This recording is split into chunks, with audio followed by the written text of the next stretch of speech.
ಎಲ್ಲರಿಗೂ ನಮಸ್ಕಾರ. ಈ ಎಳ್ಳುಂಡಿ ಒಂದು ಮಾಡೋದನ್ನು ನೋಡೇ ಬಿಡೋಣ. ಎಳ್ಳುಂಡಿ, ಶೇಂಗಾ ಉಂಡೆ ಇದ್ದದ್ದೇ ಪಂಚಮಿ ಹಬ್ಬದಲ್ಲಿ ನಮ್ಮ ಮನೇಲಿ ಅನ್ನೋದ್ರೆ ಉತ್ತರ ಕರ್ನಾಟಕದ ಎಲ್ಲ ಕಡೆಯೂ ಅದು ಇದ್ದೇ ಇರುತ್ತೆ ನೋಡಿ. ಸೇಮ್ ಏನು ಚೇಂಜ್ ಇಲ್ಲ, ಎಲ್ಲ ಹಾಗೆ ಮಾಡೋದು. ಒಂದು ಮುಕ್ಕಾಲು ಕೆ ಜಿ ಎಳ್ಳು ತೊಗೊಂಡಿದ್ದೀನಿ. ಒಂದು ಮುಕ್ಕಾಲು ಕೆ ಜಿ ಬೇಡ, ಒಂದು ಸ್ವಲ್ಪ ಕಡಿಮೆ ಬೆಲ್ಲ ತೊಗೊಂಡಿದ್ದೀನಿ. ಇದಕ್ಕೂ ಒಂದು ಜಾಮೂನ್ ಬೌಲಿಂದ ಒಂದು ಬೌಲ್ ಇದಾದರೆ ಇದು ಹುರಿಕಡ್ಲೆ ಹಿಟ್ಟಾದರೆ ಸಾಕು. ಈಗ ನೋಡಿ ಬೆಲ್ಲ ಪಾಕ ನಾನಂದರೆ ಎರಡಕ್ಕೂ ಒಂದೇ ಸಲ ಇಟ್ಕೊಂಡಿದ್ದೆ ಪಾಕ, ಹಾಗಾಗಿ ಸ್ವಲ್ಪ ಬೆಲ್ಲ ಜಾಸ್ತಿ ಇದೆ.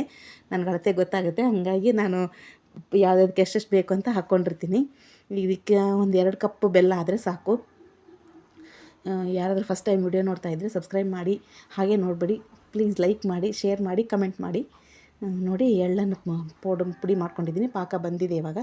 ಈಗ ಅದಕ್ಕೆ ಸ್ವಲ್ಪ ಒಂದು ಬೌಲು ಹುರಿಗಡಲೆ ಇಟ್ಟು, ಆಮೇಲೆ ಸ್ವಲ್ಪ ಕೊಬ್ಬರಿ ಅದು ಒಂದು ಬೌಲು, ಎಷ್ಟು ಜಾಮೂನ್ ಬೌಲ್ ಸಾಕು.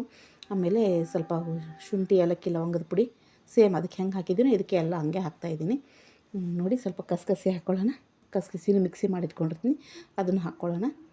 ಹಾಕ್ಕೊಂಡು ಪಾಕ ರೆಡಿ ಇರುತ್ತೆ, ಸೋಸ್ಕೊಂಡು ಹಾಕ್ಕೊಂಬಿಡೋಣ. ಈಗ ಸೇಮ್ ಅದಕ್ಕೆ ಹೆಂಗೆ ಮಾಡಿದ್ವಿ ಹಾಗೆ ಮಾಡ್ತಾಯಿದ್ದೀನಿ. ಎಲ್ಲನೂ ಮಾಡಿದ್ನೆಲ್ಲ ಪ್ರೋಸೆಸ್ ಅಂತ ತೋರಿಸ್ತಾ ಇದ್ದೀನಿ. ಎಲ್ಲನೂ ಈ ಥರ ಮಿಕ್ಸ್ ಮಾಡಿಕೊಂಡು ಪಾಕನ ಸೋಸ್ಕೊಂಬಿಡೋಣ. ಇದರಲ್ಲಿ ಚೆನ್ನಾಗಿ ಎಳೆ ಪಾಕ ಬಂದಿದೆ ಇವಾಗ